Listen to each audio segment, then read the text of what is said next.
Bismillahirrahmanirrahim. Assalamualaikum warahmatullahi wabarakatuh. Alhamdulillah wa syukurillah. Berjumpa kembali bersama kami dalam program Malam Muhasabah dan Munajat Quran spesial pada malam hari ini. Kita akan melihat dan mendalami surah Al-Isra dalam rangka pembebasan Al-Quds dengan menjadikan surah Al-Isra sebagai panduannya. Dan pada malam hari ini, ayat yang akan kita dalami adalah surah Al-Isra dari ayat 4 sampai ayat 7. Nah, insya Allah pada malam hari ini kita akan melihat tentang dua janji Allah. Bismillah, kita mulai dulu. Dan program khusus pada malam hari ini dalam rangka menuju tanggal 7 Juni, hari peringatan ke-54 tahun dikuasainya atau didudukinya Al-Quds secara total, termasuk Al-Masjid Al-Aqsa Al-Mubarak yang dikuasai oleh Zionis Israel untuk mengganggu orang yang beribadah di dalamnya, bahkan untuk merobohkannya. Wa man adlamu mimman mana'a masajidallahi ayyudhkara fiha. Dan siapakah yang paling lebih hebat kezalimannya dibanding orang yang melarang hamba Allah untuk menyebut namanya di dalam masjid-masjidnya. Wa sa'a fi kharabiha, bahkan berupaya untuk merusak dan merobohkannya. Itulah kezaliman yang paling zalim. Dan sekarang sudah berlangsung. Di bawah Masjidil Aqsa, di bawah Masjid Al-Qibli, Masjid Qibli, di bawah Dome of the Rock, Qubatus Sokhrah, mereka sudah membuat Sulaiman Temple yang sebetulnya mereka mengada-ngadakan itu semua untuk menghancurkan nilai-nilai agama dan merusak agama. Di kota yang dulunya adalah simbol perdamaian, simbol toleransi yang sesungguhnya, dan simbol persatuan dan perdamaian dunia. Mereka berusaha menghalang-halangi manusia seperti yang kita lihat di bulan Ramadan untuk sholat, untuk i'tikaf, untuk berzikir dan berdoa. Dan proses penghancuran Masjidil Aqsa pun sedang mereka lakukan. Berharap runtuh di bagian atas sehingga tinggallah kuil khayalan mereka, kuil setan yang diidentikan dengan nama Sulaiman. Itulah kezaliman yang paling zalim yang tidak ada duanya, yang digambarkan oleh Al-Quranul Karim, tentu di luar kesyirikan sebagai perbuatan zalim yang sangat besar. Baik, Bismillahirrahmanirrahim. Alhamdulillahilladzi asra bi'abdihi laylan minal masjidil haram ilal masjidil aqsa alladzi barakna hawlah linuriyahu min ayatina innahu huwas samiul basir. Nasyhadu an la ilaha illallah wahdahu la syarika lah, lahul mulku wa lahul hamdu biyadihil khairu wa huwa ala kulli syai'in qadir. Wa nasyhadu anna Muhammadan abduhu wa rasuluhu la nabiyya ba'dah. Arsalahu bil huda wa dinil haqq liyudhhirahu 'ala ad-dini kullih wa kafa billahi syahida. Allahumma fasalli wa sallim wa barik ala nabiyyina wa habibina wa syafi'ina wa qaidina wa maulana Muhammadin sallallahu alaihi wa alihi wa sahbihi wa sallim tasliman katsira. Subhanaka la ilma lana illa ma'allamtana innaka antal alimul hakim. Subhanaka la ilma lana illa ma'allamtana innaka antal alimul hakim. Subhanaka la ilma lana illa ma'allamtana innaka antal alimul hakim. Allahumma ati nufusana taqwaha zakkiha zakkiha anta khairu man zakkaha anta waliyuha wa maulaha. Allahumma inna nas'aluka al-huda wat tuqa wal afafa wal ghina. Allahumma anfa'na bima 'allamtana wa 'allimna ma yanfa'una warzuqna 'uluman tanfa'una fid dini wad dunya wal akhirah. Rabbana la tuzigh qulubana ba'da idh hadaitana wa hab lana min ladunka rahmah innaka antal wahhab. Allahumma arhamna bil Qur'an. Allahumma arhamna bil Qur'an. Allahumma arhamna bil Qur'anil Karim. Warham ummata Muhammadin sallallahu alaihi wasallam bihi. Wa sallallahu ala nabiyina Muhammadin sallallahu alaihi wasallam walhamdulillahi rabbil alamin. Baik. Pada malam hari ini kita akan melihat dua janji Allah dan informasi masa depan yang akan dikerjakan oleh keturunan-keturunan Bani Israel yang melakukan kerusakan dan kesombongan di muka bumi.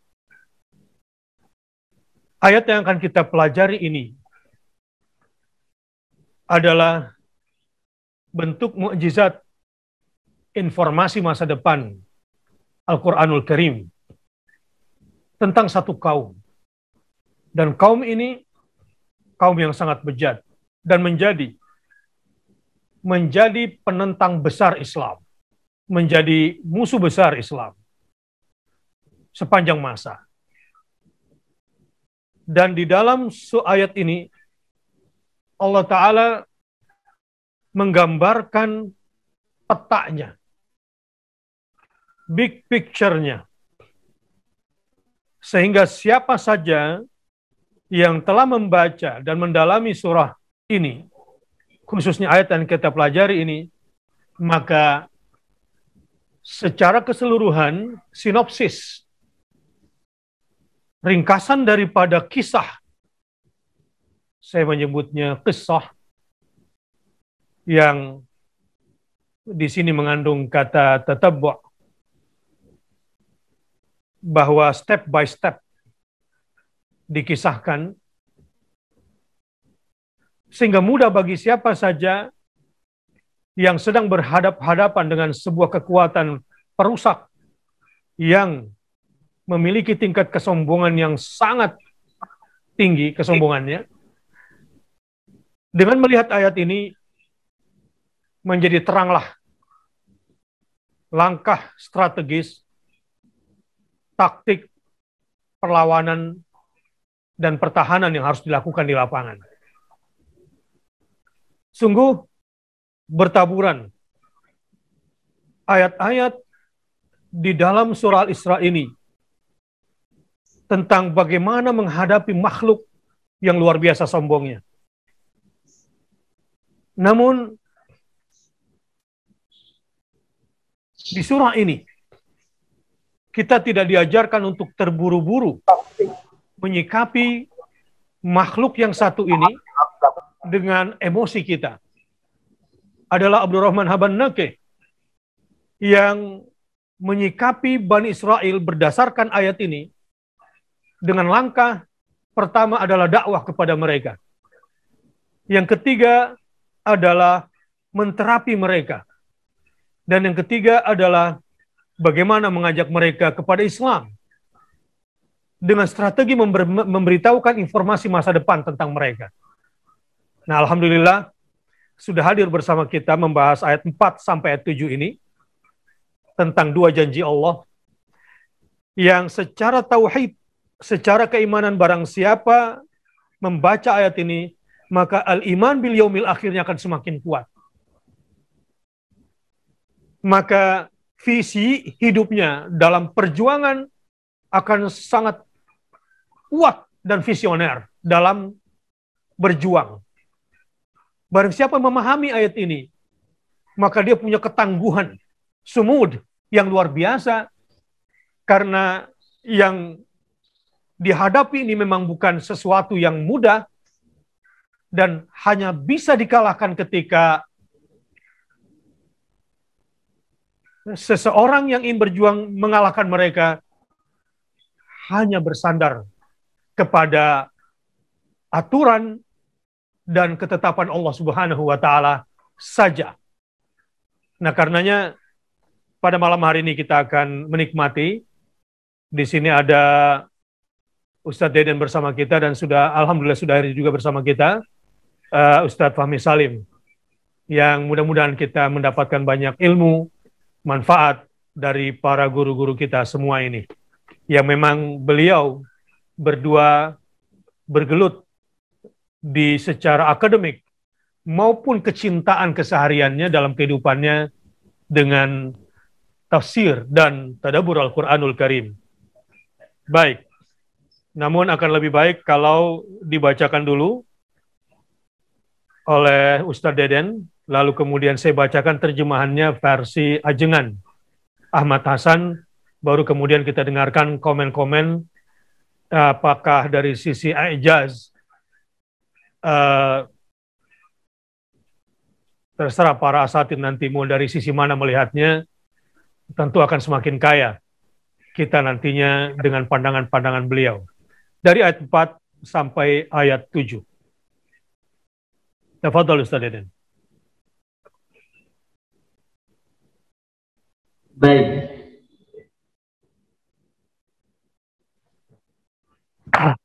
A'udzu billahi minasy syaithanir rajim.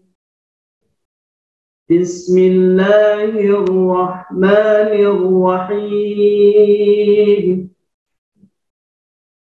Wa qadayna ila bani Israila fil kitabi latufsidunna fil ardi marratayn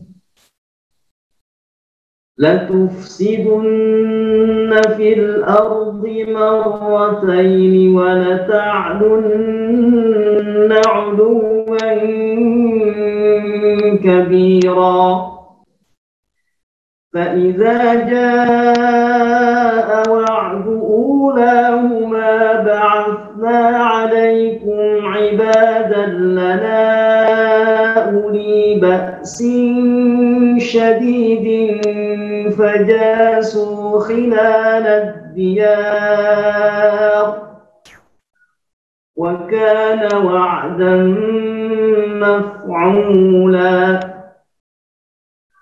ثم رددنا لكم الكرة عليهم وأمددناكم بأموال وبنين وجعلناكم أكثر نفيرا. إن أحسنتم أحسنتم لأنفسكم وإن أسأتم فلها فإذا جاء وعد الآخرة ليسوءوا وجوهكم وليدخلوا المسجد كما دخلوه أول مرة وليتبروا ما علوا تتبيرا. عسى ربكم أن يرحمكم وإن عدتم عدنا وجعلنا جهنم للكافرين حصيرا. صدق الله العظيم. Ustaz Deden yang membaca sampai ayat 8. Memang kalau kita membahas ayat ini mestinya kita mulai dari ayat paketnya bisa dari ayat 2 sebetulnya sampai ayat 8 secara maudhu'i. Ayat 2 sampai 8, tapi karena fokus kita pada malam hari ini tentang 2 kali kerusakan yang akan mereka lakukan. Baik. Bismillahirrahmanirrahim. Saya mulainya dari ayat 4, tapi sahabat pemirsa semua boleh nanti baca dari ayat 2. Ya, karena kemarin kita sudah banyak bicara tentang ayat 1. Dan ini terkait sampai ayat 8. Ayat 2 ini terkait, saya bacakan saja langsung terjemahannya. Bismillahirrahmanirrahim. Wa ataina Musal kitaba, kami memberi Musa kitab itu. Wa ja'alnahu hudal li bani Israil, dan kami menjadikan petunjuk bagi Bani Israel. Kitab Taurat itu tentunya yang dari Musa. Alla tattakhidhu min duni wakila, dengan berfirman, janganlah kamu menjadikan selain aku sebagai penolong. Ini 2 poin penting di ayat ini adalah ada kitab yang Allah turunkan kepada Musa sebagai petunjuk bagi mereka. Yang kedua, jangan menjadikan selain Allah sebagai wakilan, sebagai sandaran, tapi jangan menafsirkannya sebagai penolong. Ayat yang ketiga, dzurriyyata man hamalna ma'a Nuh, hai anak cucu dari orang-orang yang kami bawa bersama Nuh. Jangan menafsirkannya to the point. Harusnya kita berbicara tentang dzurriyyata man hamalna ma'a Nuh, anak cucu yang kami, harusnya begitu, tapi beliau langsung khitabnya kepada tujuan daripada kalimat ini. Hai anak cucu dari orang-orang yang kami bawa bersama Nuh. Di situ beliau menjelaskan, ada footnote-nya, maknanya anak cucu orang-orang yang kami muatkan dalam kapal Nabi Nuh ketika terjadi topan, sesungguhnya dia, yang dimaksud di sini adalah Nabi Nuh atau Nabi Musa, adalah hamba yang banyak berterima kasih. Karena abdan di sini, jangan bisa mengartikan di sini adalah Nuh alaihissalam atau Nabi Musa alaihissalam. Yang kita fahami secara permukaan biasanya ini adalah umumnya hanya kepada Nuh. Innahu kana abdan syakura, adalah hamba yang banyak berterima kasih. Nuh atau Musa di sini. Kemudian yang dibaca oleh Ustaz Deden tadi dari ayat 4. Wa qadayna ila bani Israila fil kitabi. Kami menetapkan bagi Bani Israel dalam kitab itu. Kitab itu maksudnya adalah Al-Lauh Al-Mahfud atau Taurat. Begitu ajengan menafsirkannya. Kitabnya wa qadayna ila bani Israil fil kitab. Kami menetapkan bagi Bani Israel dalam kitab itu, bisa berarti Lauhul Mahfud, bisa berarti juga kitab Taurat. Apa isinya?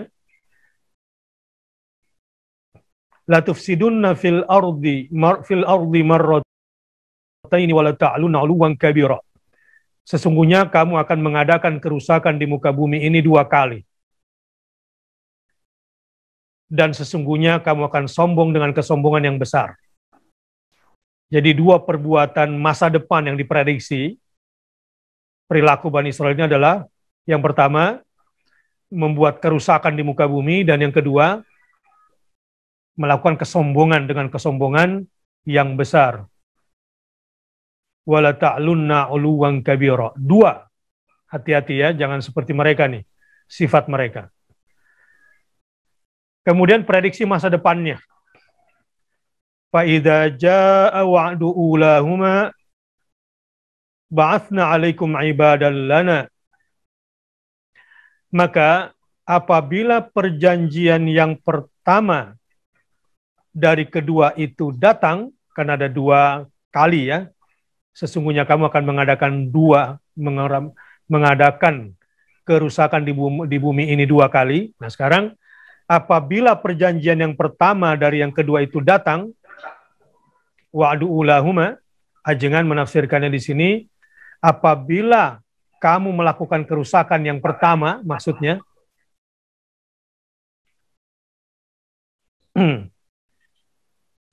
ba'atsna 'alaikum ibadan lana, kami mengutus kepadamu hamba-hamba kami yang mempunyai kekuatan yang besar, uli ba'sin syadid, yang mempunyai kekuatan yang besar dari kalangan hamba-hamba Allah. Fajasu khilalad diyar, lalu mereka merajalela di celah-celah negeri. Ajengan menafsirkannya, mereka berlaku semua mereka di seluruh tempat kediamanmu, wahai Bani Israel. Wa kana wa'dam maf'ula, dan itulah perjanjian yang telah dilakukan. Dan jika kamu berbuat kejahatan, maka itu bagi kecelakaan dirimu. Fa idza jaa wa'dul akhirah liyasu'u wujuhakum, maka apabila perjanjian yang akhir datang, ini yang kedua, tetapi menggunakan istilah akhir, kami mengutus mereka supaya mereka membusukkan mukamu. Mengutus mereka, ajengan menafsirkannya, kami mengutus hamba-hamba kami yang gagah dan kuat. Kemudian mukamu dibusukkan, ini maksudnya adalah merusak dan mengalahkanmu hingga tidak terlihat kesenangan di mukamu. Ini ajengan menafsirkan demikian. Waliyadkhulul masjida kama dakhaluhu awwala marrah, dan supaya mereka masuk ke dalam masjid itu sebagaimana mereka telah masuk ke dalamnya pada pertama kali. Nah, masjid itu ajengan menafsirkannya maksudnya ialah masuk al-bait al-muqaddas. Ialah masuk al-baitul muqaddas. Begitu istilah ajengan menafsirkan kata masjid di sini. Sebagaimana mereka telah masuk ke dalamnya pada pertama kali. Waliyadkhulul masjida kama dakhaluhu awwala marrah waliyutabbiru ma'alau tadbira. Dan supaya mereka membinasakanmu selagi mereka berkuasa. Asa rabbukum ayyarhamakum, mudah-mudahan Tuhanmu mengasihanimu. Wa in uttum udna, dan jika kamu kembali, kami akan kembali menyiksamu. Wa ja'alna jahannama lil kafirina hasira, dan kami menjadikan jahanam itu penjara bagi orang-orang kafir. Baik. Ini ayat 1 sampai 8.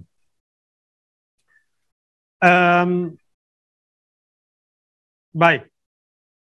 Di sini siapa mau dulu mau komen? Atau saya deskripsikan dulu sambil para asatiz mengupdate dulu di pikirannya. Saya biarkan berfermentasi dulu. Ya, saya coba berikan gambaran umum dari ayat 2 sampai ayat 8. Baik, secara garis besar sebetulnya dari ayat 2 sampai 8 ini adalah bahwa Allah Subhanahu wa Ta'ala telah memberikan kepada Musa kitab Taurat agar bisa dijadikan sebagai hidayah atau petunjuk bagi Bani Israel. Dan Allah juga di ayat ini menginformasikan satu sudut peristiwa masa depan yang paling nampak di masa depan nanti yang akan dilakukan oleh Bani Israel.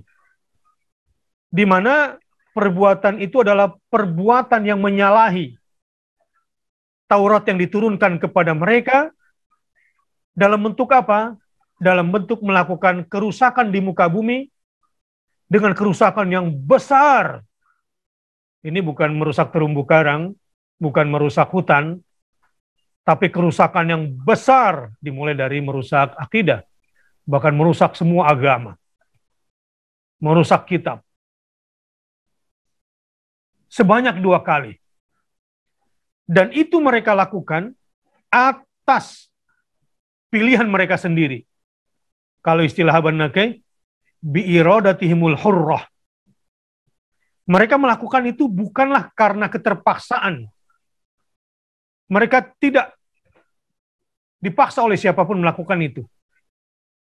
Waqtiyaratihimul lati la jabra fiha. Itu betul-betul pilihan mereka yang tidak ditekan, tidak diintimidasi oleh siapapun. Itu yang pertama ya, kerusakannya. Nah sekarang yang kedua yang mereka lakukan adalah wa ya'luna 'uluwan kabira. Kesombongan yang mereka tampakkan bukan kesombongan biasa. Kalau kita lihat sehari-hari, lihat videonya, luar biasa sombongnya manusia yang satu ini. Bahkan kalau dalam doktrin protokoler mereka, selain kaum mereka adalah hewan yang boleh ditunggangi. Dan di dalam ayat ini juga dijelaskan bahwa Allah akan membalas perbuatan mereka yang 2 kali melakukan kerusakan itu dengan 2 kali juga balasannya. Dalam bentuk apa? Dalam bentuk menguasakan kepada mereka hamba-hambanya yang kuat, yang banyak, dan yang akan membunuhi mereka, menyiksa mereka, menghinakan mereka, dan merobek-robek kekuatan mereka. Di dalam ayat ini juga digambarkan tentang sunnah ad-daimah. Ada sebuah peristiwa sunnatullah di muka bumi yang berulang-ulang. 2 kali itu menyatakan berulang-ulang, makanya tidak disebutkan di sini tsanihima. Yang kalau yang awal adalah ulahuma, kalau yang kedua langsung wa'dul akhirah. Karena memang ini tidak ada yang kedua, akan terus berulang-ulang 2 kali ini sampai akhir zaman. Mereka melakukan seperti itu. Bahwa setiap kali mereka melakukan kerusakan, pada saat yang sama Allah langsung membalas mereka. Namun pada akhirnya sunnatullah juga nanti mereka akan dikuasakan lagi, dikayakan lagi, dibanyakan lagi nanti entitasnya, kiannya, itu kianuhum, itu dibanyakan lagi. Setelah mereka barangkali menyesal, kemudian bertobat, lalu berbuat baik, beramal soleh, Allah banyakkan lagi. Nah, pada akhirnya ketika mereka kembali melakukan kerusakan, ya dihantam lagi oleh Allah. Sehancur-hancurnya, lewat tangan-tangan hamba-hambanya yang dikuatkan oleh Allah. Dan di ayat yang paling ujung, di ayat 8 yang kita bahas tadi, pada akhirnya bahwa kesudahan dari nasib orang-orang yang kafir kepada ayat-ayat yang diturunkan oleh Allah dan mengingkari nabi-nabi Allah khususnya Muhammad SAW sebagai nabi akhir zaman dan mengingkari Al-Quran yang diturunkan, maka nerakalah, neraka jahanamlah tempat kembali mereka pada akhirnya. Baik, di sini sambil nanti saya memancing-mancing pikiran Ustadz Fahmi sama Ustadz Deden. Rupanya Ustadz Fahmi, Ustadz Deden, perilaku mereka yang marota ini gara-gara mengingkari 2 ayat sebelumnya ya. Ya, ayat 4 ini sampai ayat 7 karena ada pengingkaran ya terhadap mereka di ayat 2 dan 3 ya. Terhadap Taurat yang diturunkan dan pengingkaran terhadap tidak melaksanakan Allah yattakhidhu min duni wakila. Baik, ini sebagai pancingan awal. Alhamdulillah sudah hadir pula bersama kita Kiai milenial kita, Ustadz Arifin Nugroho. Assalamualaikum, Ustadz Arifin. Masya Allah, waalaikumsalam warahmatullahi wabarakatuh, Kiai. Ya Nah, di Allah, situ ada Ustadz alhamdulillah. Fahmi Salim, ada Ustadz Deden, silakan dulu ngobrol. Masya Allah. Assalamualaikum. Waalaikumsalam warahmatullahi wabarakatuh, Kiai. Semoga sehat selalu. Iya. Baik, Nah, mungkin Ustadz Arifin sudah mengikuti setidaknya tadi secara audio ya. Kita mulai dari Ustadz Fahmi dulu deh, silakan. Ustadz Fahmi secara garis besar ingin ditekankan di mana dari ayat 2 sampai ayat 8 pada malam hari ini. Baik. Bismillah, alhamdulillah, wassalatu wassalamu ala rasulillah wa ala alihi wa sahbihi wa la hawla wa la quwwata illa billah. Para pemirsa kajian Aqil Islamic Center yang dirahmati Allah, tuan guru, para tuan guru, Kiai Bakhtiar Nasir, Ustadz Arifin Nugroho, dan juga Kiai Deden. Alhamdulillah, tadi saya sudah menyimak ya apa yang disampaikan oleh mukaddimah oleh Ustadz Ubaid tadi. Intinya adalah tentang hukuman yang Allah berikan kepada Bani Israel. Tapi tampaknya hukuman yang Allah sebut di dalam surah Al-Isra ini, mulai dari ayat 4 sampai 8 itu adalah nampaknya ini peringatan yang terakhir. Peringatan yang terakhir, tetapi justru itu disebutkan di periode Mekah. Ya, periode Mekah ketika di surat Al-Isra ini. Kalau kita lihat urutannya barangkali kronologisnya, Ustadz ya. Saya baca dari disertasi yang ditulis oleh Grand Sheikh Al-Azhar ya, yang sudah wafat, yaitu Profesor Dr. Muhammad Said Tontowi. Itu disertasi beliau itu disertasi yang paling lengkap menulis tentang Bani Israel dalam Quran dan Sunnah.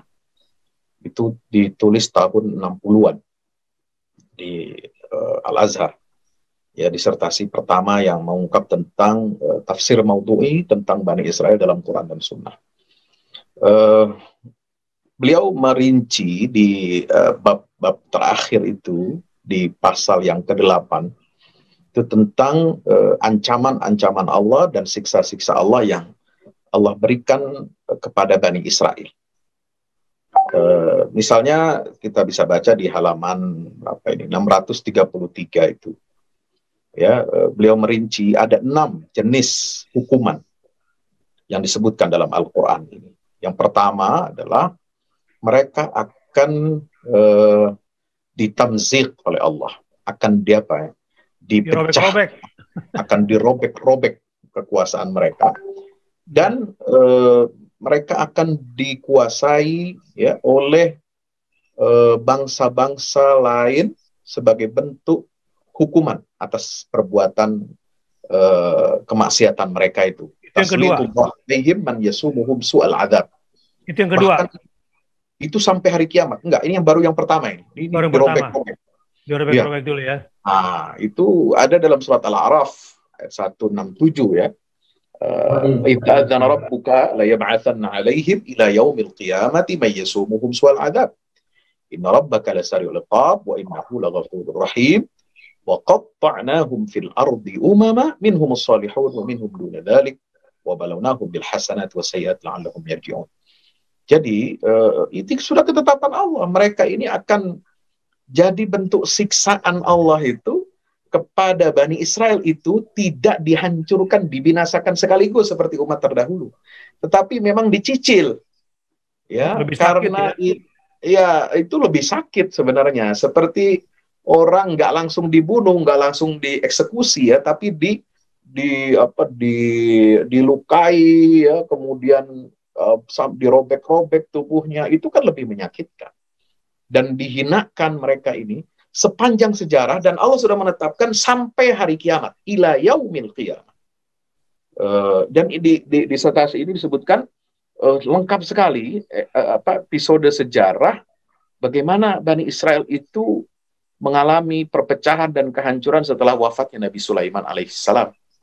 Ya, mereka terpecah menjadi kerajaan Bani Israel itu terpisah menjadi dua bagian, ya. Kerajaan utara itu namanya kerajaan Israel, ya, ibu kotanya adalah di Nablus sekarang, atau dulu namanya istilahnya Samirah, itu Nablus, ya, masih di wilayah Palestina.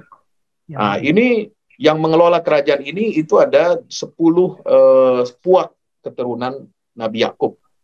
Ya, selain Yahuda dan Benjamin. Nah, 10-nya itu namanya kerajaan Israel.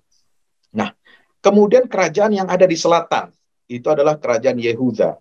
Itu letaknya ada di Baitul Maqdis, ya. Nah, ini dikelola oleh dua puak, ya, yaitu Yehuda dan Benjamin. Nah, setelah ini dua kerajaan ini sepeninggal Nabi Sulaiman itu hancur. Ya, satu dihancurkan oleh raja dari Asuria, ya, tahun 721 sebelum Masehi. Kemudian yang yang berkedudukan di Baitul Maqdis atau kerajaan Yehuda itu dihancurkan oleh Kaisar Titus, ya, dari Roma, ya. Kaisar Titus dari Roma pada tahun 586 sebelum Masehi. Terus itu sampai di sini dirinci banyak sekali, bukan hanya dua itu. Jadi termasuk juga Nebukadnezar, ya, itu yang ikut menghancurkan kerajaan Yehuda ini, ya. Itu dihancurkan oleh Nebukadnezar, lalu kemudian mereka ditawan di Babilonia selama beberapa puluh tahun, ya. Jadi ini adalah sampai bahkan di era modern. Jadi dirinci itu dari sebelum Masehi, sesudah Masehi, kemudian masuk abad-abad pertengahan, termasuk fenomena di Eropa, bagaimana itu mereka mengalami pembulian, penghinaan, mengalami nakabat. Jadi seorang penulis Israel itu mengatakan itulah kisah Nakbat. Jadi Nakbah yang sekarang dirasakan oleh saudara kita umat Muslim Palestina tahun 48 itu sebenarnya sudah lebih dahulu dirasakan oleh orang-orang Yahudi ini. Ya, dan bukan hanya sekali dua kali Nakbah, mereka itu puluhan kali. Ya, itu dalam sejarah perjalanan mereka, bahkan sampai hari kiamat itu ditegaskan oleh Allah Subhanahu wa taala. Nah, kemudian yang kedua itu adalah diantaranya adalah Allah mengharamkan makanan-makanan yang baik, ya, atas mereka disebabkan kezaliman mereka. Itu kan ada ayatnya itu, ya. Kemudian yang ketiga, Allah menghukum mereka itu dengan mengubah watak, bisa dalam bentuk fisik secara fisiologis atau psikologis. Itu kunu qiradatan khasiin, ya. Jadilah kalian seperti monyet-monyet yang hina, atau khanazir juga termasuk, ya. Itu ada juga ayatnya. Ini termasuk bagian dari hukuman siksa dari Allah Subhanahu wa taala. Kemudian babi, ya? Allah melaknat Allah ke atas mereka. Itu baik melalui lisannya Nabi Daud maupun lisannya Nabi Isa. Ya, lu'inal ladzina kafaru bani Israil ala lisani Daud wa Isa bin Maryam. Dzalika bima asaw wa kanu. Kemudian yang kelima itu mereka itu dililit oleh kehinaan. Duribat alaikum dzillatu ainama thuqifu. Itu kan ada ayatnya. Illa bihabli minallah wa habli minan nas wa ba'u bighadabin minallah wa duribat alaihimul maskana. Itu surah Ali Imran. Setelah Allah menyatakan bahwa umat Rasulullah ini adalah umat yang terbaik, kuntum khaira ummatin ukhrijat linnas. Nah, itu semua rata-rata periode Madaniyah. Ini uniknya. Kronologinya itu disebutkan periode Madinah itu, siksa-siksa itu. Tapi justru di awal-awal di periode Makkiyah, ya termasuk tentu surat Al-Isra ini, itu yang pertama disebutkan oleh Allah. Siksanya itu yang terakhir akan terjadi di akhir zaman, la tufsidunna fil ardi marratain itu, tapi disebutkan lebih awal ketika di periode Makkiyah. Nah, ini salah satu bentuk mukjizat juga dari Al-Quran. Informasi masa depan, ya. Prediksi masa depan, luar biasa. Itu pertama. Yang kedua, para guru yang dirahmati Allah dan teman-teman semua yang memirsa pengajian ini, dari ayat yang tadi disebutkan ya, fa idza jaa wa'du ulahuma ayat yang kelima, kemudian fa idza jaa wa'dul akhirah ayat yang ketujuh. Itu juga salah satu bentuk i'jaz Al-Qur'an yang terbukti. Terbuktinya bukan bicara masa lalu. Banyak kan mufasir mengatakan ayat ini itu bicara tentang dua kerusakan Bani Israel. Itu maksudnya keruntuhan kerajaan Yehuda dan Israel di masa-masa sebelum Masehi itu. Ya, baik di tangan Kaisar Titus, oleh bangsa Asuria, oleh Nebukadnezar, itu dihancurkan. Ternyata di situ tidak cocok kalau kita mengatakan ba'atsna alaikum ibadan lana. Ya, hamba, ya, ibadur rahman, hamba-hamba Allah, itu nggak cocok. Mereka yang menghancurkan kesombongan Bani Israel tidak cocok untuk disematkan kepada bangsa-bangsa atau raja-raja, kaisar-kaisar yang dulu meluluh lantakkan kekuasaan Bani Israel. Kenapa? Karena mereka rata-rata musyrik, ya, menyekutukan Allah Subhanahu wa taala.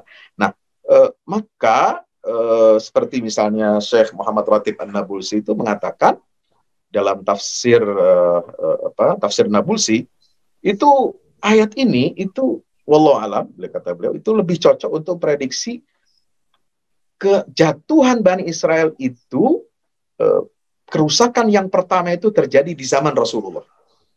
Dan itu terjadi di periode Madinah. Tapi sudah disebutkan di surat Makkiyah. Ini juga ijaz. Ya. Artinya apa? Mereka ini melakukan kerusakan di Madinah, sudah mendapatkan bukti-bukti kebenaran risalah Nabi Muhammad, disuruh tanya ini misalnya. Tanyakan kepada Muhammad apa itu Ashabul Kahfi, bagaimana ceritanya.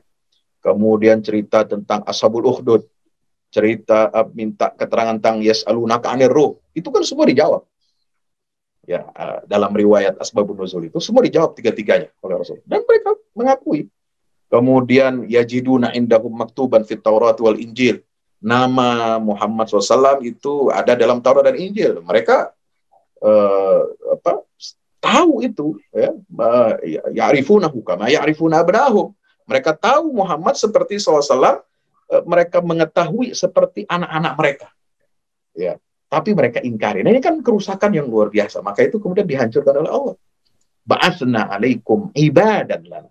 Hamba-hamba itu yang kami itu adalah Muhammad sallallahu alaihi wasallam beserta orang-orang yang beriman yang akan menghancurkan kesombongan kalian. Dan itu terbukti dalam perang Khaybar, perang Bani Nadir, Bani Qainuqa, sampai turunnya surat Al-Hasyr, ya, mereka dikeluarkan, yukhrijuhum min diyarihim, ya kan. Yang kedua, mukjizat lagi ketika Allah menyebutkan idza jaa wa'dul akhirah liyasujuhakum wa yadkhulul masjid kama dakhaluhu awwala marratin wa litabbiru ma alau tadbira. Ini bentuknya bahkan ada dua mukjizat ini, Ustaz. Dari yang bisa kita baca, ini informasi, ya, bahwasanya gelombang kedua kehancuran Bani Israel itu akan dikalahkan oleh orang-orang yang beriman, yaitu pengikut Rasulullah yang punya uli ba'sin syadid itu Rasulullah, Allah sudah menjanjikan liyadkhulul masjid. Mereka akan memasuki masjid itu kama dakhaluhu awwala marrah. Sebagaimana dahulu mereka pernah memasukinya pertama kali. Mari kita perhatikan, renungkan ayat ini, penggalan ayat ini. Ini kan berarti kan mereka itu akan masuk, ya, berarti nanti di akhir zaman. Ini insya Allah pembebasan Masjidil Aqsa, pembebasan Al-Quds, inilah yang dinyatakan oleh Allah, waliyadkhulul masjid. Artinya, kalau istilahnya Ustaz Bakhtari, itu adalah selebrasinya. Kemenangan itu adalah dengan memasuki, bersyukur kepada Allah, bisa sujud di dalam Masjid Al-Aqsa itu.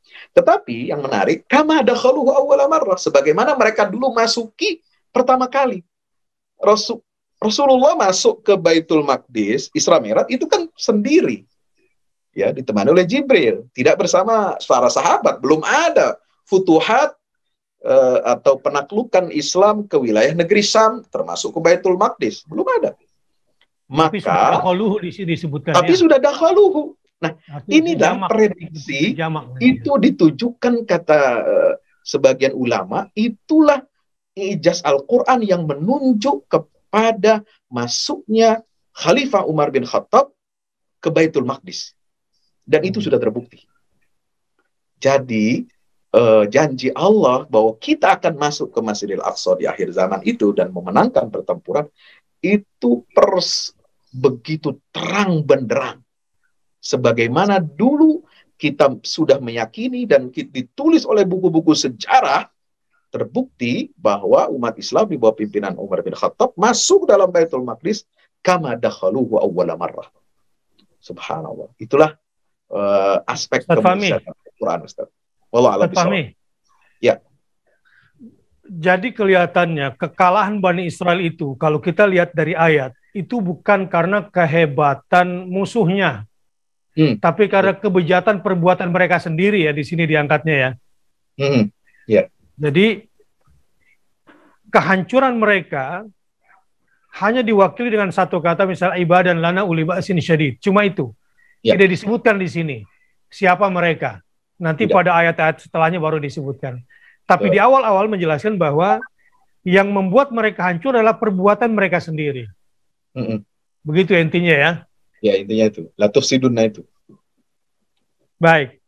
Itulah yang mengundang Allah memberikan tamkin kepada musuh-musuh mereka, dalam artian rival-rivalnya, karena kebejatan, karena kerusakan akidah, kerusakan mental mereka sendiri. Iya. Nah, ada satu yang menarik Ustaz sebelum ini.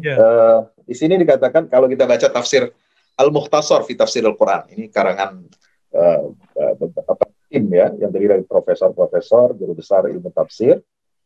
Min hikmatillahi wa sunnati an yab'atha 'alal mufsidin man yamna'uhum minal fasad litatahaqqaqa hikmatullahi fil islam.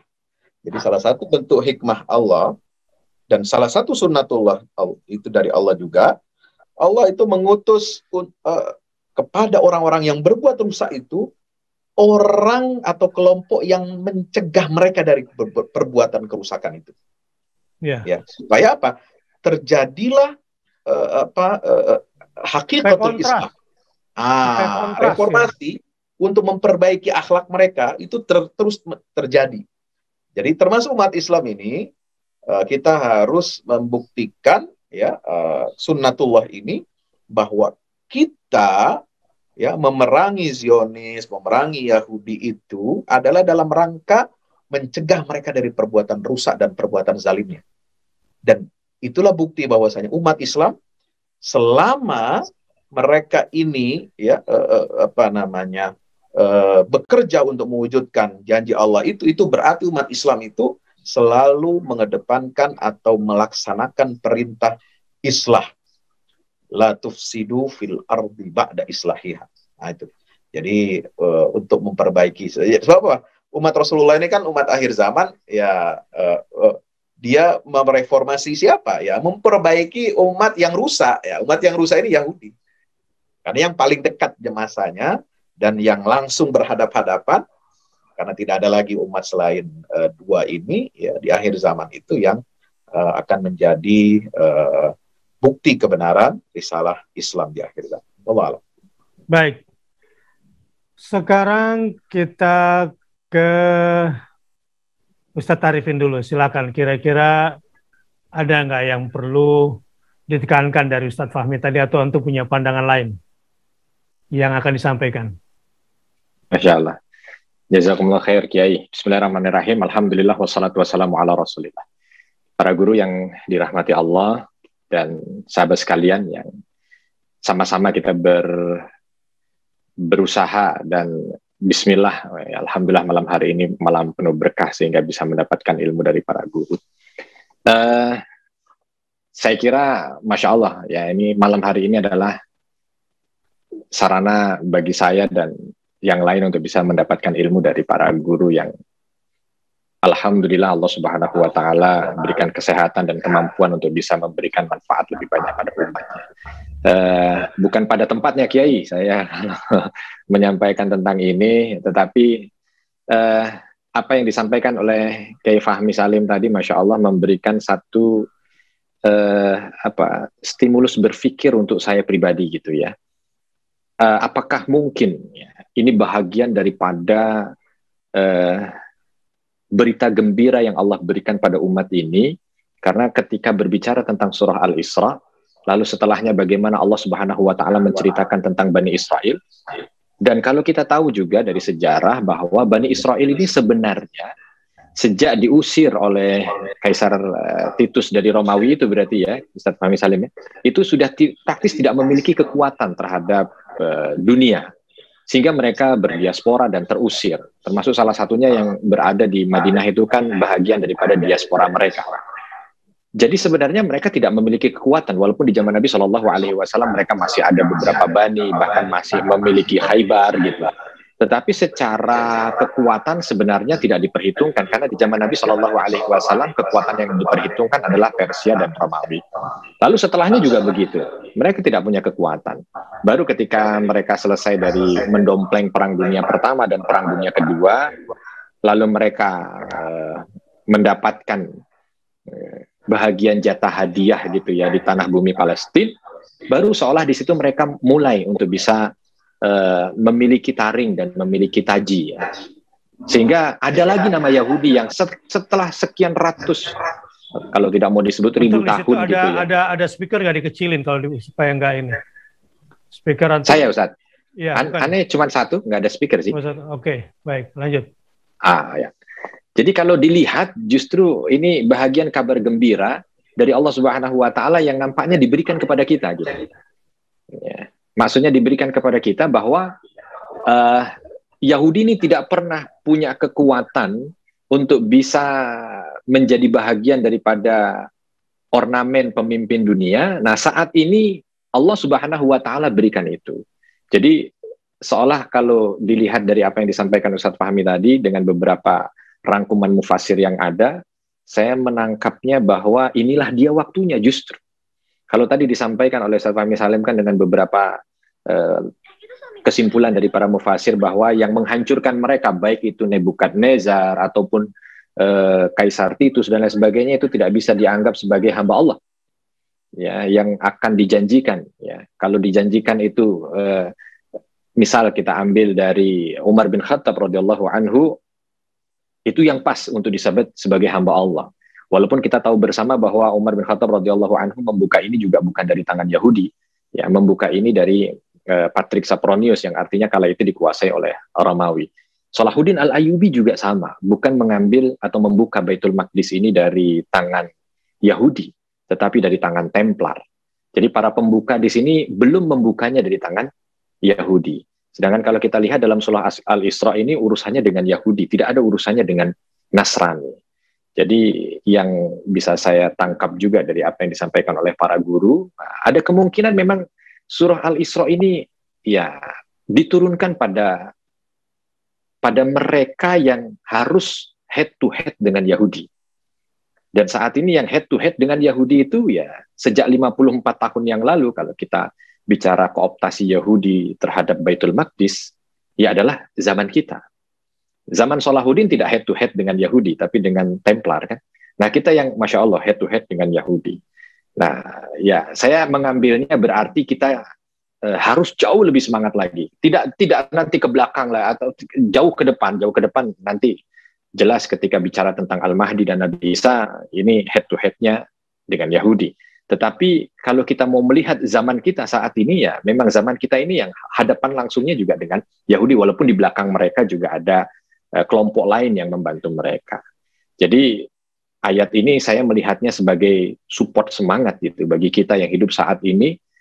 Justru insya Allah dengan mereka-mereka yang memantaskan diri untuk bisa menjadi bahagian pembebas Baitul Maqdis, maka Allah Subhanahu wa Ta'ala akan mudahkan itu, karena nampaknya kondisinya adalah kondisi yang sangat dekat dengan apa yang disampaikan oleh Allah Subhanahu wa Ta'ala kaitan dengan beberapa ayat di awal dari surah Al-Isra. Wallahu a'lam, Kiai. Baik. Saya kira tambah pengayaan di sini. Ustaz Deden, silakan. Dibuka dulu mic-nya. Ustaz Deden Bismillah. dibuka mic-nya. Oke, udah. Saya setelah mendengarkan paparan, tanggapan, dan juga ilmu tentunya dari para guru tentang makna atau tadabbur dari surah Al-Isra dari mulai ayat yang kedua sampai ayat 8 dan lebih khusus lagi dari ayat 4 sampai ayat 7. Kalau tadi Ustaz Fahmi menyebut banyak i'jaz di dalam ayat-ayat ini, mungkin saya akan menambahkan bahwa di antara i'jaz di dalam ayat-ayat ini adalah ijaz, ringkasnya ayat, tetapi kandungan maknanya begitu banyak. Jadi ayat ini menjelaskan perjalanan hidup Bani Israel ke depan sampai hari kiamat dengan hanya beberapa ayat saja. Di sini saya tertarik dengan muqaddimah dari Ustaz Bahtiar di awal. Kenapa marrotaini? Kenapa dua kali? Pelanggaran yang dilakukan oleh Bani Israel yang menyebabkan Allah menghukum mereka. Bukankah mereka berulang kali, bukan hanya dua kali, melakukan perbuatan perusakan itu? Ini tak lain karena terkait dengan dua ayat sebelum ayat 4 ini. Ayat yang kedua, pelanggaran mereka terhadap kitab Taurat, di mana mereka tak lagi menjadikan kitab Taurat sebagai hidayah. Yang kedua, di ayat yang ketiga, yaitu ketika mereka sudah tak lagi menjadikan Allah sebagai satu-satunya wakil, mereka sudah tak bertauhid lagi di situ. Maka perbuatan kerusakan, perbuatan merusak terbesar yang dilakukan oleh Bani Israel sebagai umat yang diberikan kitab oleh Allah adalah dua hal ini. Yaitu mereka tak lagi menjadikan kitab Taurat sebagai hidayah dan tak lagi menjadikan Allah sebagai satu-satunya wakilah. Maka perbuatan mereka merusak selain dua hal ini, itu banyak sekali, tetapi dua hal inilah pelanggaran terbesar mereka. Maka disebut marrotaini. Ini pun juga rahasia mengapa wa qadaina ila bani Israila fil kitabi dan seterusnya diletakkan setelah ayat 2 dan ayat 3. Itu mungkin di antara i'jaz tartib al-ayat.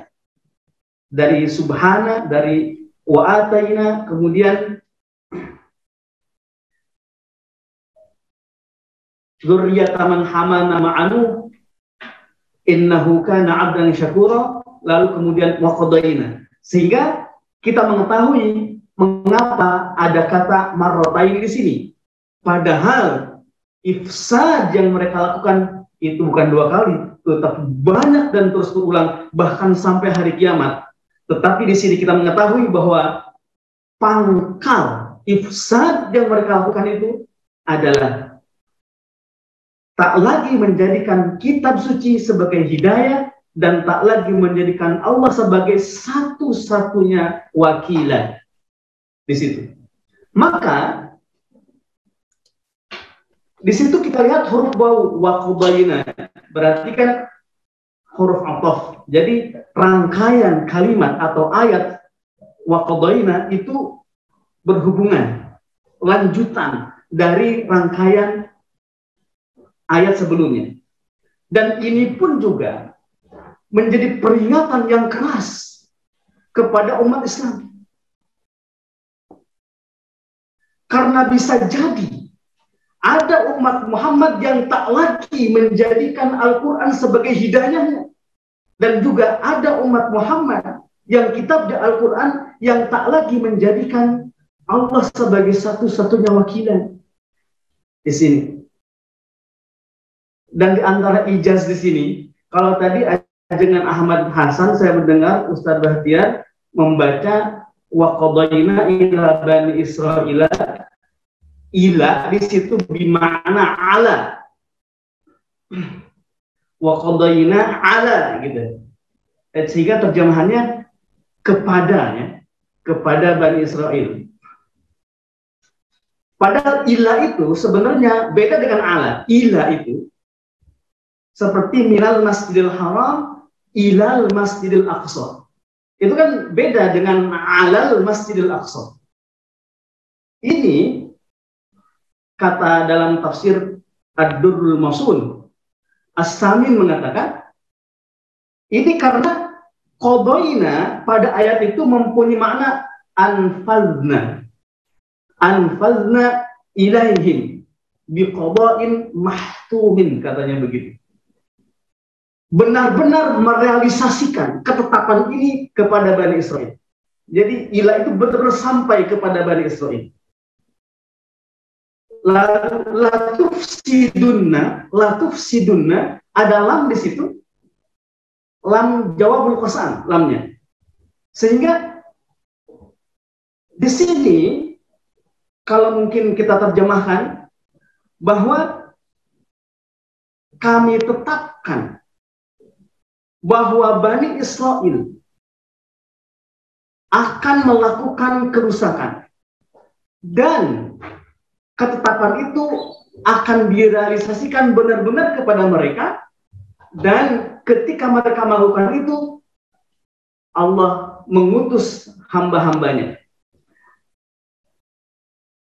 Jadi saya melihat hukuman terbesar dari Allah kepada suatu umat sebenarnya atas pelanggaran mereka terhadap kitab suci dan tak lagi bertauhid itu bukan ketika negara mereka hancur, bukan ketika bangsa mereka musnah, bukan, tetapi ketika mereka dibiarkan oleh Allah terus melakukan kerusakan. Ketika mereka dibiarkan oleh Allah untuk terus sombong.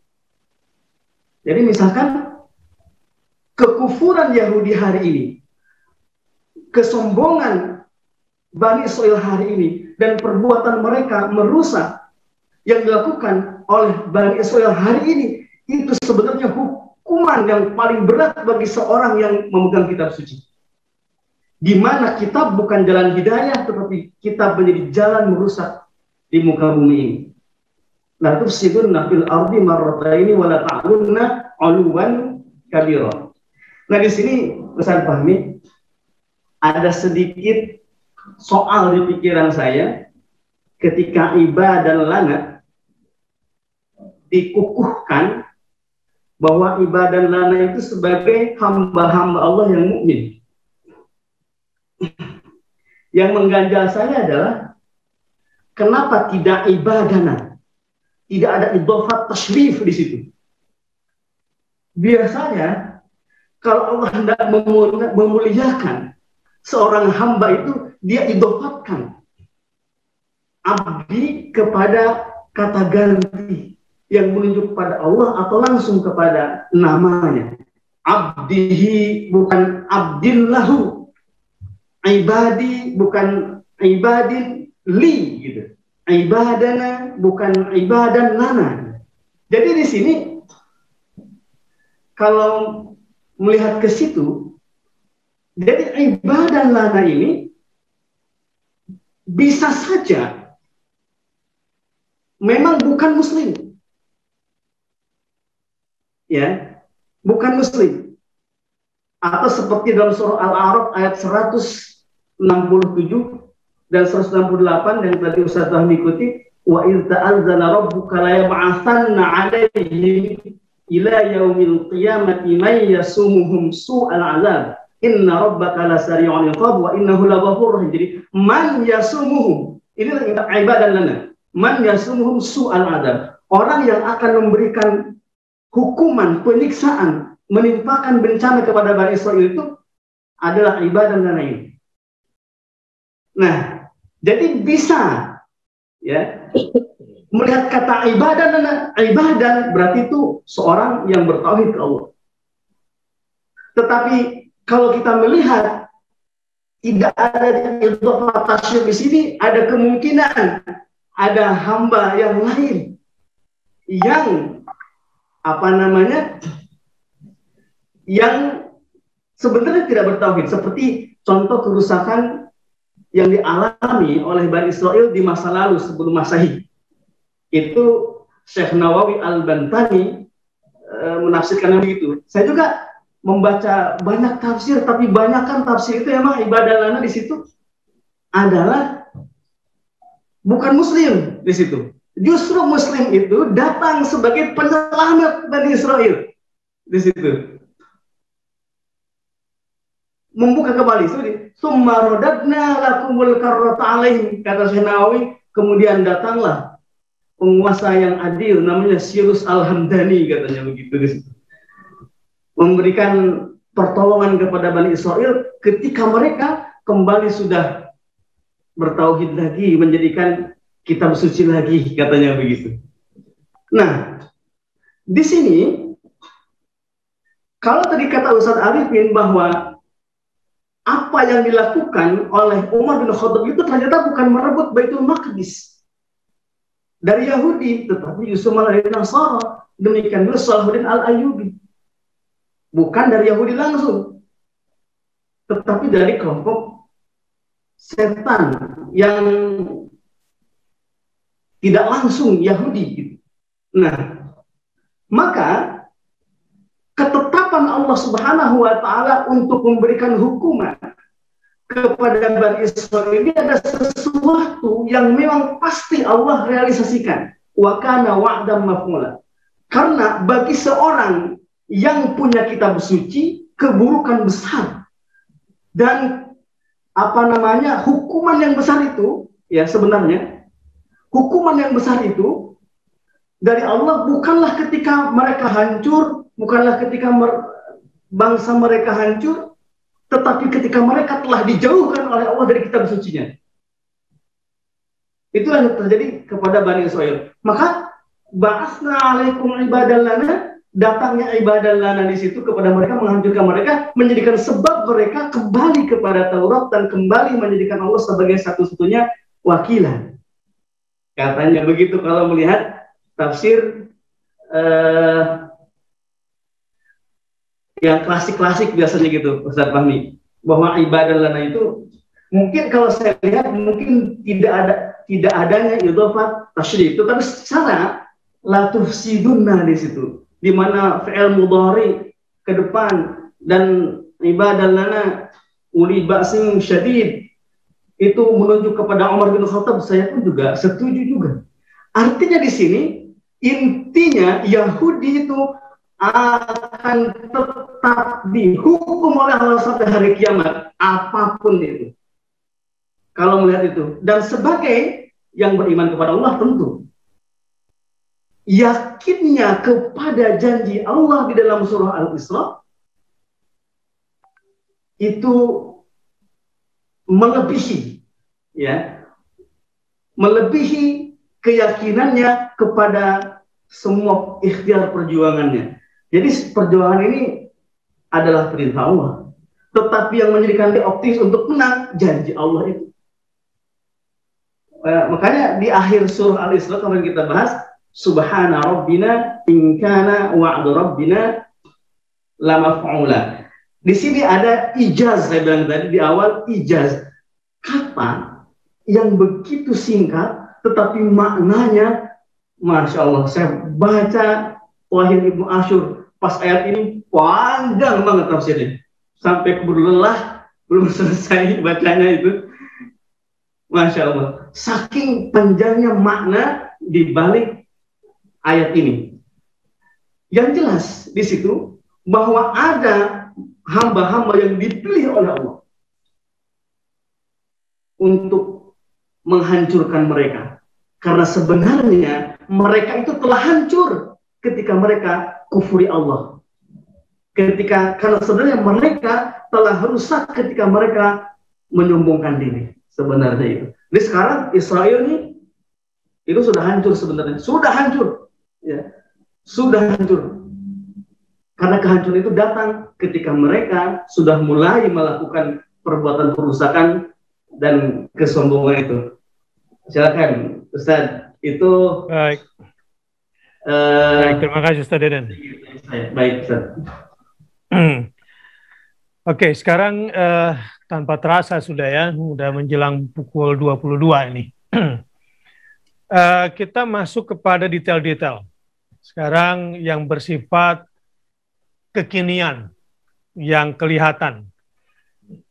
Tapi saya ambil dua kata kunci tentang al-ifsad dan al-ulu.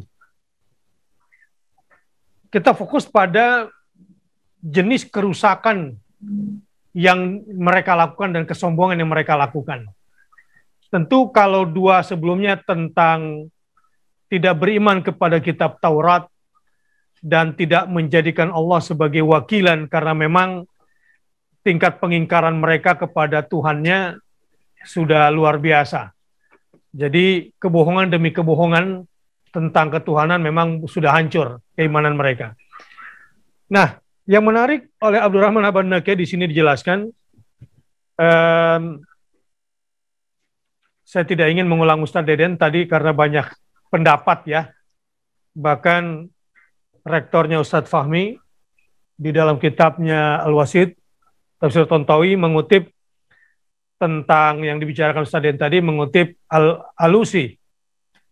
Ya, beliau setuju bahwa kelihatannya yang dimaksud dengan ibadan lana, walaupun beliau mengutip Al-Alusi, waqtalafa fi ta'yini haula'il ibad alladzina ba'athahumullahu limu'aqabati bani Israil ba'da ifsadihim al-awwal.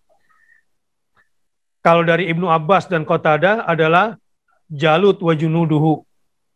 Itu ibadan lananya. Kalau versi Ibn Jubair dan Ibn Ishaq, wa qala Ibnu Jubair wa Ibnu Ishaq hum yang pertama tadi qala Lalusi, ya dari Ibnu Abbas dan Qatadah adalah Jalut wa junudu. Kalau Ibnu Jubair dan Ibnu Ishaq hum Sanuharib Malik Babil, jadi wa junuduh, ya, raja Babilonia dan tentaranya, waqilahum al-Amaliqah waqila Bukhtanasar.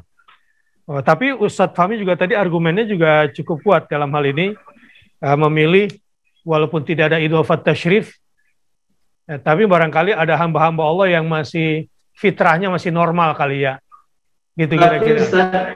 Walaupun hanya ibadah lana itu udah keren, Ustaz.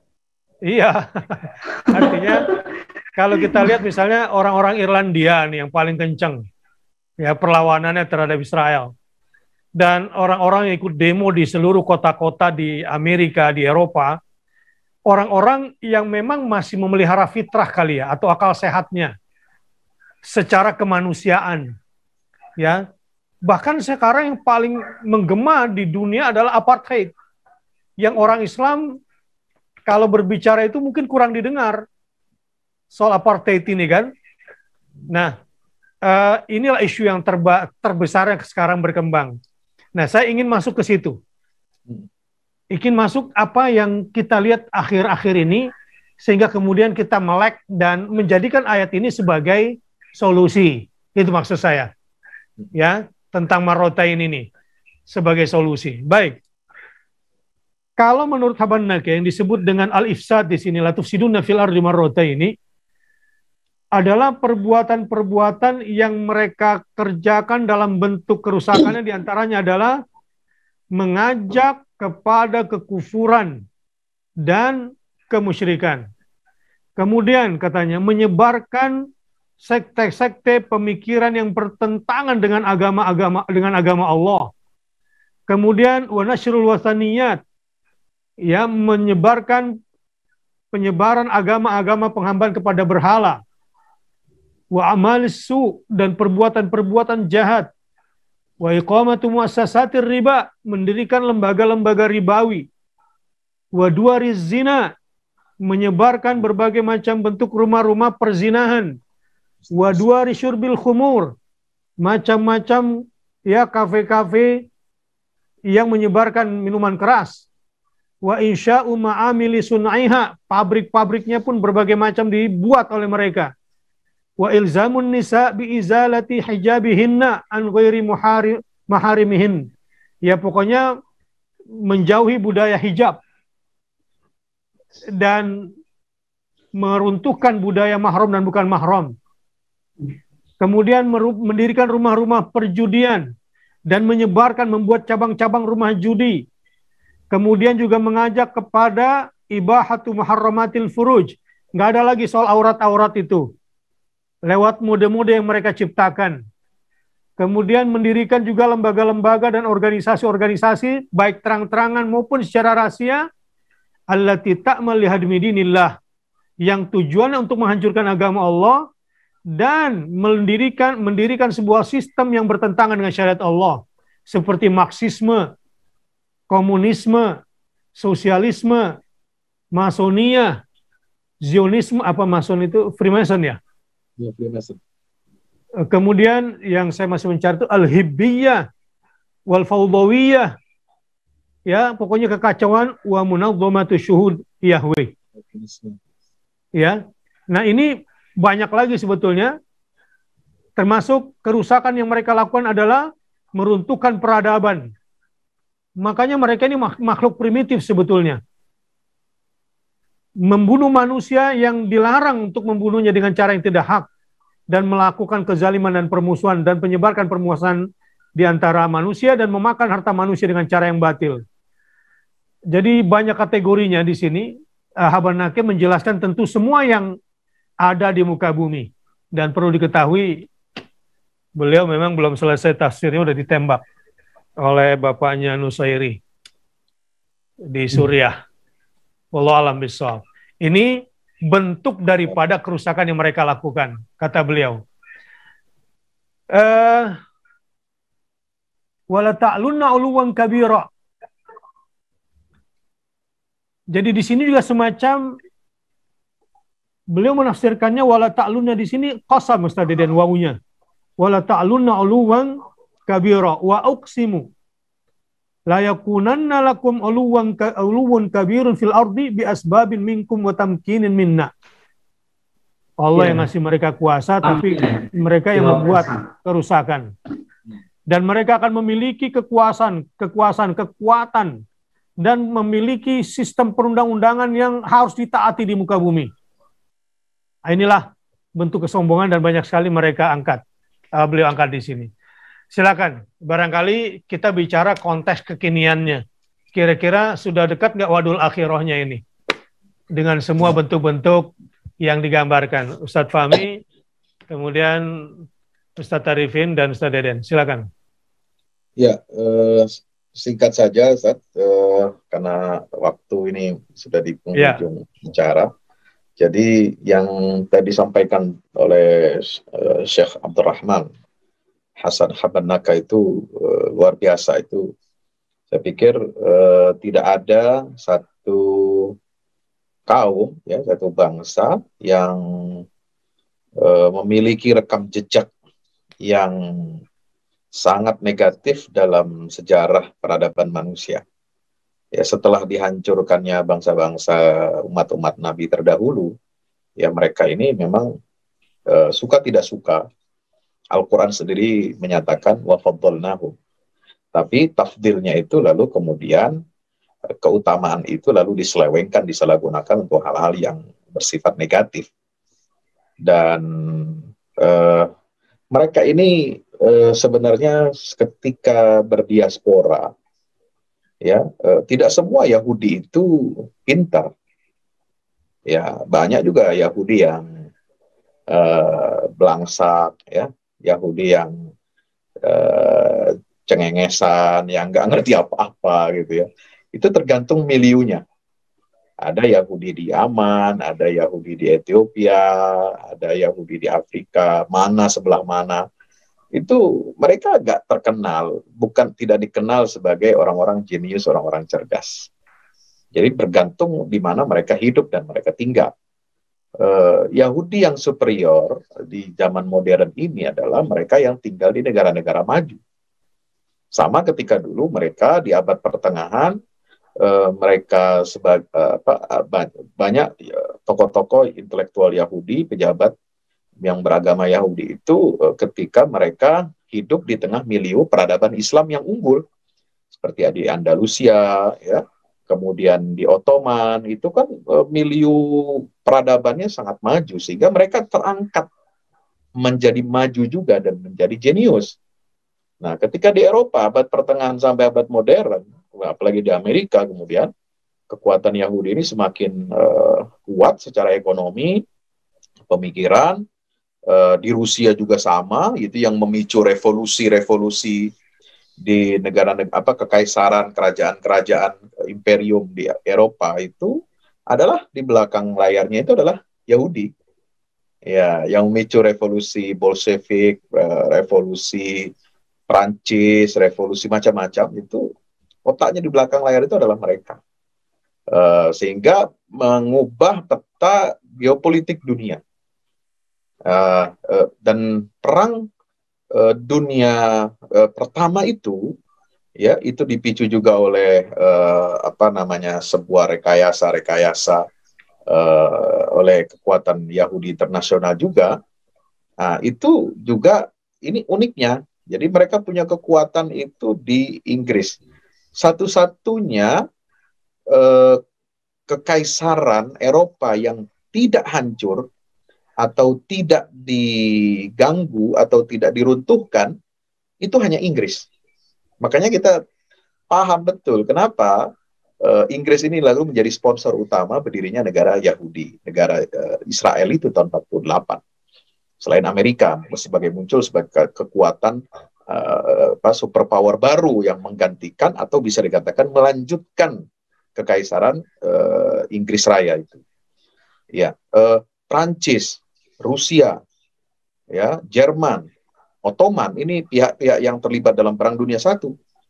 Itu semua hancur kekaisarannya, imperiumnya. Ya, hanya Inggris yang tersisa, bahkan sampai sekarang. Ya, itu nggak seperti nggak. Kenapa? Karena mereka di belakang Inggris ini menjaga ini sebagai kekuatan adidaya dunia. Nah, disitulah saya pikir dengan apa yang mereka lakukan itu melakukan ifsad dan ulu yang luar biasa, yang tadi rinciannya itu sudah kita sama-sama tahu tadi yang seperti disampaikan oleh Ustadz Abdurrahman Habanaka. Demikian. Jadi ini menjadi pelajaran sebenarnya bagi umat Muhammad SAW agar kita berhati-hati betul dengan watak dan karakteristik Yahudi, dan kita umat Islam ini satu-satunya yang menjadi harapan bagi dunia, ya, hope bagi dunia ini untuk menertibkan, ya, keadilan dan perdamaian dunia. Itu satu-satunya harapan itu ada pada umat Islam. Karena misi risalah Islam itu adalah ta'muruna bil ma'ruf wa tanhauna 'anil munkar wa tu'minuna billah. Sudah. Ini senjata pamungkas, ya. Dilandasi semangat tauhid, lalu amar ma'ruf nahi munkar dalam setiap medan, di dalam, di luar, internal, eksternal, politik, ekonomi, sosial, budaya, itu semangat spirit amar ma'ruf nahi munkar ini harus dihidupkan untuk melawan semua bentuk rekayasa dan konspirasi-konspirasi Wahyudi. Nah, kira-kira kalau nggak mau sebut Yahudi. Demikian, wallahu a'lam bishawab. Assalamualaikum. Baik, mungkin Ustaz Arifin ingin menambahkan? Ya, sedikit saja Ustaz, saya menggarisbawahi apa yang disampaikan oleh Kiai Fahmi Salim tadi, ya. Masya Allah, umat Islam itu menjadi hope atau menjadi harapan bagi dunia. Ini yang harusnya disebarluaskan dan dikampanyekan kepada umat ini, khususnya para generasi milenial gitu ya. Karena terkadang kita ini banyak sekali mindernya, terkadang kita ini banyak sekali merasa ini bukan bagiannya, banyak sekali juga merasa bahwa ini bukan saatnya. Padahal kalau kita lihat dari yang disampaikan oleh para kiai, ya, disarikan daripada mufasir yang ada itu, justru disinilah saatnya gitu. Kalau kita bicara kerusakan itu sudah Allah hadirkan kerusakan itu kan, kalau kita lihat apa yang dilakukan oleh Yahudi itu mulai dari 1700 gitu kan, mereka sudah mencoba untuk membuat Freemasonry, mereka membuat Illuminati, mereka akhirnya gongnya di Zionisme, dan berbagai macam bentuk, diawali dengan sistem ribawi perbankan, ya, lalu segala macam kerusakan, pabrik-pabrik khamar yang mereka besarkan, dan akhirnya perjalanan-perjalanan menjadi industri judi-judi yang luar biasa. Itu semua bahagian daripada kemenangan sebenarnya yang Allah takdirkan kepada kita gitu. Karena semua kerusakannya itu sudah dihantarkan. Dan segala sumber kerusakan di muka bumi ini ya Masya Allah luar biasa kalau kita lihat sumbernya semua Yahudi. Nah, tinggal bagaimana umat ini sadar dan faham bahwa masa itu sudah tiba, ya, saat itu sudah tiba. Justru kerusakan-kerusakan yang ditimbulkan oleh Yahudi itu harusnya menjadi penyemangat bagi kita. Untuk bisa menjadikan masa di mana gong itu ditabuh, umat ini yang mampu untuk bisa memberikan kemenangan dan kebaikan, ya itu hadir pada setiap hati umat Islam gitu. Karena terkadang itu tadi kan banyak yang tidak memahami, banyak yang tidak menyadari, sehingga concern perjuangannya tidak di sana. Padahal kalau mampu untuk bisa menangkap isyarat ilahiyah ini, ya waktunya itu sudah, kalau tidak bisa dibilang sekarang gitu ya, tapi minimal sudah dekat. Dan ini saya kira bukan hanya 1-2 tahun ke belakang pastinya, dan juga bukan 54 tahun ke belakang, atau kalau kita ambil dari tahun 48-70 tahun sekian itu. Bukan, tetapi sudah mulai dari bagaimana ketika mereka mulai tergeser, ya, atau bukan tergeser, mereka mulai bangkit ya dari tekanan-tekanan yang pernah menekan mereka selama ratusan tahun itu. Ya, sehingga mereka ikut pada Ottoman dan mereka belajar sehingga mereka bisa berkembang. Mereka ikut pada imperium-imperium setelahnya sehingga mereka juga bisa besar, sehingga menyebarkan berbagai macam bentuk kerusakan. Nah, ternyata kerusakan-kerusakan yang mereka sebarkan sekarang ini yang sudah meracuni seluruh dunia ini bahagian daripada gerbang kemenangan. Ya, mudah-mudahan Allah Subhanahu wa Ta'ala berikan kemudahan pada para kiai, pada para guru untuk bisa mampu untuk bisa menyebarkan energi positif ini kepada mereka-mereka yang sudah dibukakan hatinya untuk bisa menjadi bahagian daripada perjuangan ini.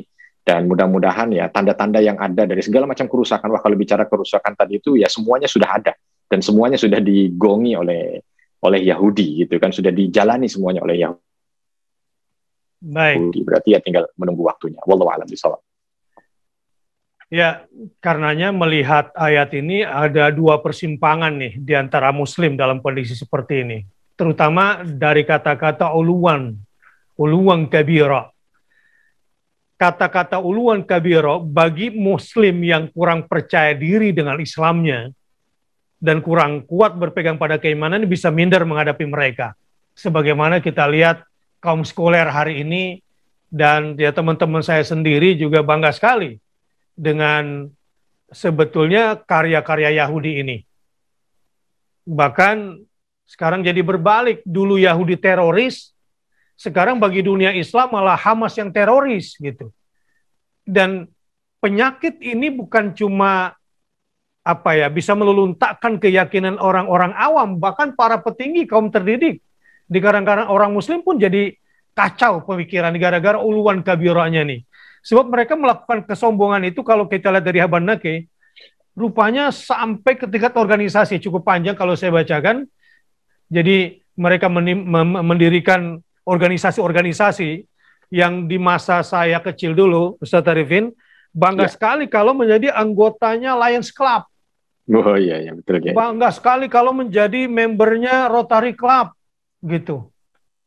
Ini dokter-dokter muslim juga banyak dulu jadi anggotanya Lions Club itu. Wah, belum lagi sistem politik yang diciptakan menyusup atas nama demokrasi. Kemudian istirakiyah syuyu'iyah. Iya. Dia semua yang membuat sistem. Sampai sekarang itu pejabat-pejabat kita di daerah maupun di pusat itu banyak yang terlibat dalam Rotary Club dan Lions Club. Atau begini Kiai, kalau tidak langsung masuk ke Rotary Club itu kan terlalu elit gitu ya. Ada orang-orang yang uluan kabirohnya ini dengan apa ya? Dengan lifestyle. Wow, jadi kalau pakai ini mereka merasa wah gitu. Dan ini kan bahagian daripada propaganda Yahudi.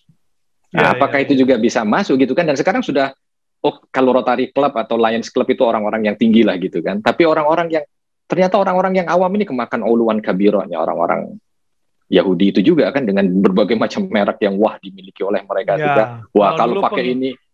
Kalau dulu misalnya tatonya David Beckham gitu kan ya. Iya. Atau gaya hidupnya Lionel Messi misalnya gitu ya. Betul.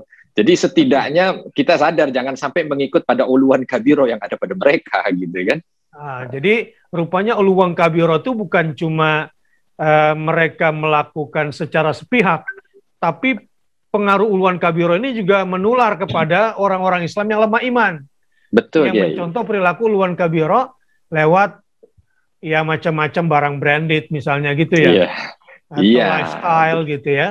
Betul. Jadi kayaknya kalau nggak itu nggak gitu kan, wah itu kan uluan kabirah. Ya, diciptakan tokoh-tokohnya gitu. Iya. Baik. Dan ini ya bersyukurlah pada malam hari ini kalau kita ya membaca ayat ini. Ternyata Al-Quran sudah memberikan isyarat besar ke depan tentang apa yang dilakukan oleh bangsa Yahudi. Satu metode yang mereka sering lakukan itu yang sangat mereka itu hebat sekali dalam hal ini, yaitu infiltrasi penyusupan dalam seluruh kegiatan mereka itu, baik itu dengan spionase dan sebagainya, itu masuk ke dalam bisa meruntuhkan kekaisaran besar. Itu luar biasa. Bisa menciptakan organisasi buruh, kemudian organisasi intelektual, bahkan mungkin sekarang itu metodenya, ini yang saya kira perlu ada pertemuan lagi untuk juga mengundang para ahli strategi ya, itu adalah masuk ke ormas-ormas Islam. Ya. Bukan hanya di Indonesia, bukan hanya dunia Arab, di Indonesia juga. Dan kita khawatir dan opini media itu infiltrasi melalui media. Sehingga peperangan mereka itu tidak hanya dilakukan perang darat, tapi juga perang di dunia maya. Sehingga jangan heran kalau saat ini 60% komentar netizen di media internet kita itu memihak Israel. Jadi harus diwaspadai betul. Itu. Saya pernah kesel Ustadz Fahmi dulu dengan seorang pakar Zionis itu. Jadi setiap perbuatan saya tiba-tiba larinya Yahudi lagi. Bakteri lari Yahudi lagi. Semua yang saya lakukan kok jadi kayaknya gue Yahudi banget gitu. Ternyata benar, jerat-jerat ini semua dengan sistem, dengan semua gaya hidup, bahkan cara berorganisasi dan seterusnya, ya kita mencontoh gaya-gaya Yahudi itu. Bahkan sampai istilah kongres pun sebetulnya yang banyak dipakai oleh organisasi Islam adalah sebuah sistem Yahudi ternyata. Jadi saya sempat marah, akhirnya saya bosan dengan tuh bapak. Karena dia sayang sekali sama saya, nih pakar Yahudi ini. Akhirnya saya bilang, dikit-dikit pasti Yahudi lagi nih. Pasti Yahudi lagi nih gitu. Sempat kesal saya.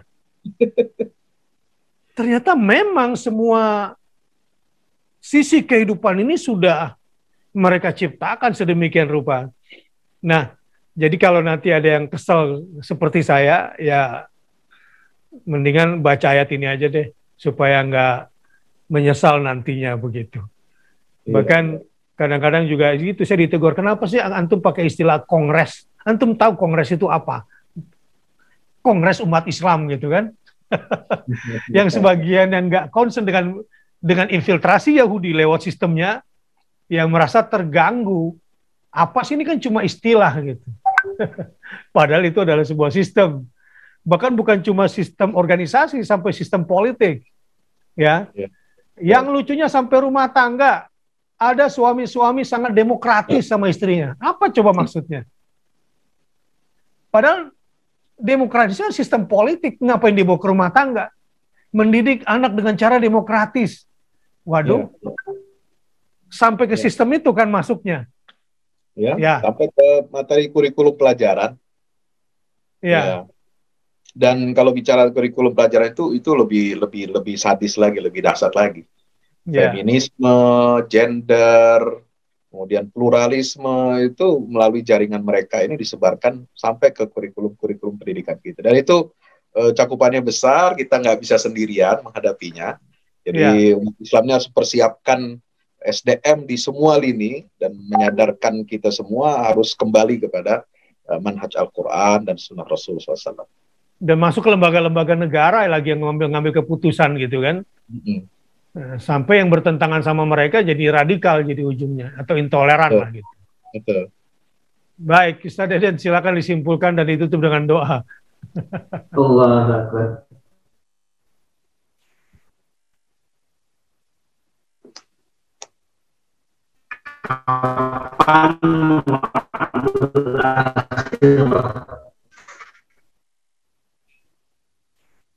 Jadi subhanalladzi asra bi 'abdihi. Waktunya relatif. Kan Isra itu tentang relativitas waktu.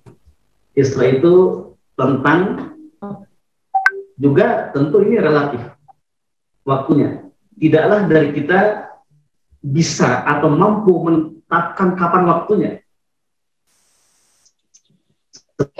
Bagaimana Rasulullah sendiri tidak mengatur kapan Isra-nya dan seperti apa perjalanan Isra itu. Dan perlu ditekankan di sini bahwa Bani Israel adalah bangsa yang diberikan kitab. Namun mereka tidak menjadikan kitabnya sebagai hidayah. Dalam hal ini menjadi pelajaran kepada kita. Kapan umat Islam ini akan bangkit, akan diberikan kemenangan oleh Allah Subhanahu wa Ta'ala, maka ketika umat Islam ini benar-benar menjadikan Al-Quran sebagai hidayah dan benar-benar mentauhidkan Allah. Ayat 2, wa ataina Musal kitaba wa ja'alnahu hudan li bani Israil. Hudan li bani Israil. Ayat yang ke-9. Jadi siapakah umat yang menjadikan kitab suci sebagai hidayah? Dialah pemenangnya. Kalau Yahudi saja bisa menjadi bangsa yang berbuat kerusakan dengan kitabnya, maka tentu siapapun umat yang diberikan kitab punya potensi untuk seperti Yahudi itu. Dan ketika suatu umat sudah meninggalkan kitab sucinya, maka dia tidak akan pernah menang. Maka pemenang itu adalah siapapun dari umat ini yang menjadikan kitab sucinya, dalam hal ini Al-Quran, sebagai hidayah dan tak lagi menjadikan wakilan selain Allah. Bismillahirrahmanirrahim. Ya Dzal Jalali wal Ikram, ya Arhamar Rahimin, ya Rabbana lakal hamdu kama yanbaghi li jalali wajhik wa 'azimi sultanik. Allahumma salli ala sayyidina Muhammad wa ala ali sayyidina Muhammad. Rabbana taqabbal minna innaka antas sami'ul 'alim wa tub 'alaina innaka antat tawwabur rahim. Rabbana ighfir lana dhunubana wa liwalidina warhamhum kama rabbawna shighara. Rabbana afrigh 'alaina sabra wa thabbit aqdamana wansurna 'alal qaumil kafirin. Rabbana hab lana min azwajina wa dhurriyyatina qurrata a'yun waj'alna lil muttaqina imama. Allahumma salli ala sayyidina Muhammad wa ala ali sayyidina Muhammad walhamdulillahi rabbil alamin. Allahumma amin ya rabbal alamin. Terima kasih kepada seluruh para asatidz. Mudah-mudahan kita bisa membersamai lagi besok di lanjutan ayat setelahnya. Kita tutup. Subhanakallahumma bihamdika asyhadu an la ilaha illa anta astaghfiruka wa atubu ilaik. Wa sallallahu ala nabiyina Muhammad. Wassalamualaikum warahmatullahi wabarakatuh.